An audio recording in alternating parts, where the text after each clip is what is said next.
दोस्तों आज का वीडियो है स्पेशली फॉर टीनेजर्स। इस वीडियो के लिए कई सारे लोगों ने रिक्वेस्ट किया था, मुझे कई सारे कमेंट्स लिखे थे।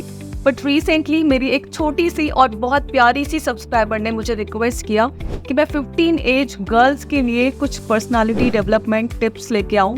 सो आज के वीडियो में हम यहाँ पे डिस्कस करने वाले हैं 10 ऐसे पर्सनालिटी डेवलपमेंट टिप्स जो कि सिर्फ टीनेजर्स के लिए है।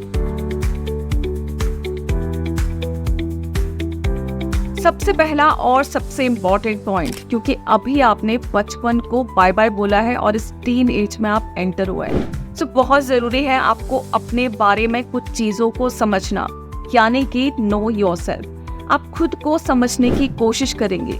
कैसे करेंगे? आपके क्या क्या पॉजिटिव पॉइंट्स हैं, यानी कि पॉजिटिव क्वालिटी, अच्छी क्वालिटी जो कि लोग एडमायर करते हैं, अप्रिशिएट करते हैं, और कौन कौन सी आपकी वीकनेस है या फिर आपकी नेगेटिव क्वालिटीज हैं जिनको आपको ओवरकम करना है। ये अगर आपको पता है तो आप एक बेहतर पर्सनालिटी डेवलप कर सकते हैं और एक अच्छा करियर भी चूज कर सकते हैं। दूसरी चीज जो कि इक्वली इम्पोर्टेंट है, आपको काम करना होगा अपने कॉन्फिडेंस के ऊपर। अगर आप बहुत ज्यादा क्राउड को फेस नहीं कर पाते, उन्हें अवॉइड करते हो, आपका मन करता है बस कैसे भी यहाँ से मैं निकल जाऊँ क्योंकि मैं लोगों को फेस नहीं करना चाहता या फिर करना चाहती। अगर आप बहुत ज़्यादा शाई हो, नर्वस हो जाते हो, बोल नहीं पाते, घबरा जाते हो, गला सूख जाता है, तो ऐसी सिचुएशन में आपको क्या करना है? इन्हीं सारी सिचुएशंस को आपको फेस करना होगा। जब तक आप समुद्र में उतरोगे नहीं ना, तब तक आप तैरना कभी सीख ही नहीं सकते। किनारे पर बैठ के आप चाहे जितनी प्लानिंग कर लो, आप तैरना कभी नहीं सीखोगे। तो जब तक आप क्राउड को फेस नहीं करोगे, उस क्राउड को हैंडल करना नहीं सीखोगे, रिस्पॉन्ड करना नहीं सीखोगे, ज्यादा से ज्यादा लोगों से मिलें। That is our next point. Meet new people. नए लोगों से मिलें, नए दोस्त बनाएं, इससे आपका एक्सपोजर बढ़ेगा। नए लोगों से मिलोगे तो उनका इंटरेस्ट पता चलेगा, उनकी हॉबीज पता लगेंगी, उनका कल्चर पता लगेगा, वो जहाँ से बिलोंग करते हैं वहाँ के बारे में आपको बहुत सारी चीजें पता लगेंगी।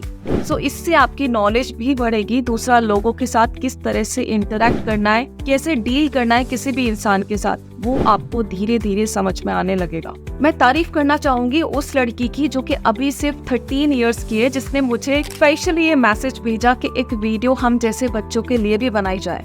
जो बच्चा 13 की एज में अपनी पर्सनालिटी को डेवलप करना चाहता है, आप सोचिए हमारी एज तक आके वो क्या करेगा। दैट मीन्स वो इसकी इम्पोर्टेंस को समझ पा रहा है। सो बहुत जरूरी है आज के बच्चों के लिए ये चीजें समझना और राइट टाइम पे इन चीजों को करना।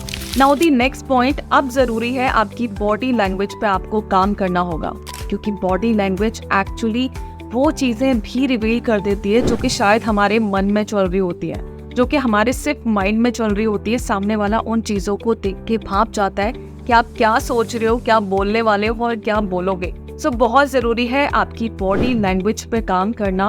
आपकी बॉडी लैंग्वेज कहाँ पे कैसी होनी चाहिए, एक प्रॉपर पोस्चर कैसा होना चाहिए, जिससे आप बात कर रहे हो उसके सामने आपको कैसे बैठना है, कैसे चलना है, कैसे अपने हाथों की मूवमेंट पे ध्यान देना है, किस तरह से अपने पैरों को रखना है, एंड सो ऑन।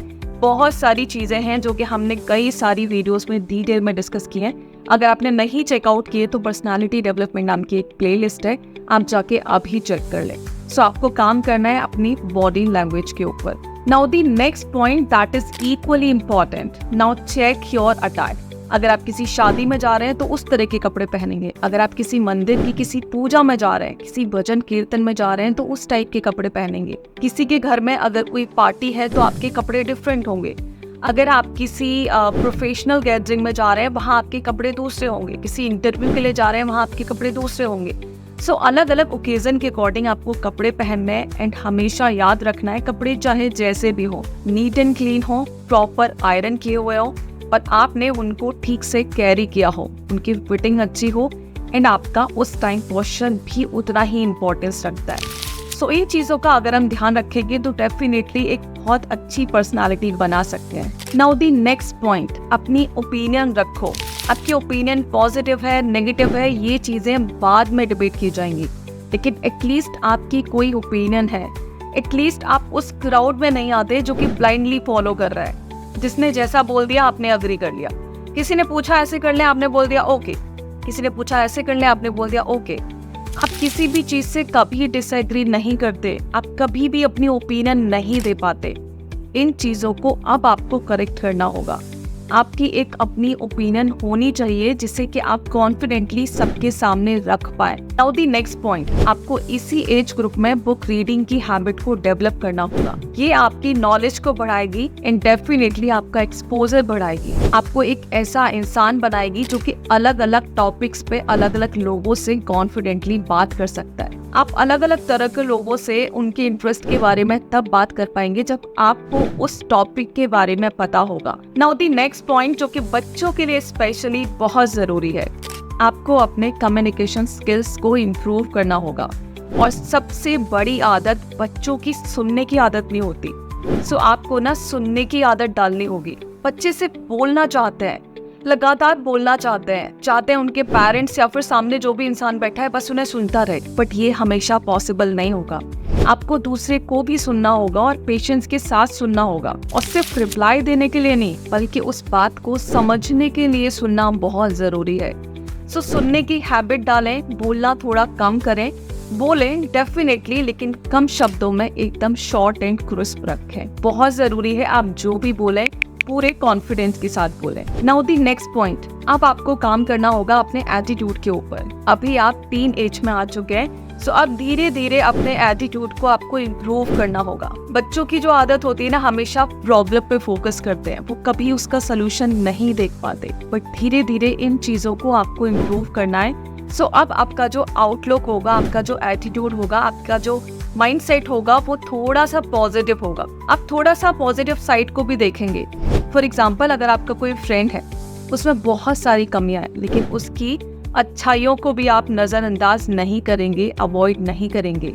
उस इंसान को एज ए होल पर्सन देखेंगे, उसकी अच्छाई और बुराई दोनों चीज़ों को काउंट करेंगे, सिर्फ नेगेटिव चीज़ों को नहीं। सेम अप्लाई होता है हमारी लाइफ के ऊपर। जो भी सिचुएशन है उसकी अच्छाई और बुराई दोनों को देखना है, दोनों के अकॉर्डिंग हमें रिएक्ट करना है। सो अब हमारा माइंडसेट हमें थोड़ा सा ज़रूरी है इसको पॉजिटिव करने की।